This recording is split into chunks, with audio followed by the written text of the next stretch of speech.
Anong frap ito? Berry cheesecake po. Berry cheesecake. Tapos, ito. Ano to? Cajun po. Diyan. Nagkaroon tayo ng ipremitida lang talaga tayo. Nakatapos ang mga to. Ito matcha ton. Okay.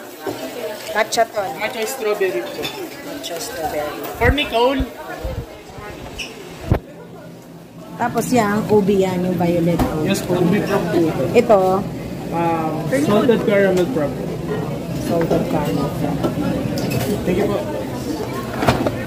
Ang kagandahan kay Zeus, affordable siya. Nasa 100 plus lang. 100. May anong pinakamahal? 130 ang pinakamahal. Ang pinakamahal po is 165. Yung mga prop po na natin. 165. Then yung sumunod na po doon, yung mga ano na po, 1 liter na po. Yung mga 1 liter na po. Affordable na. Very affordable.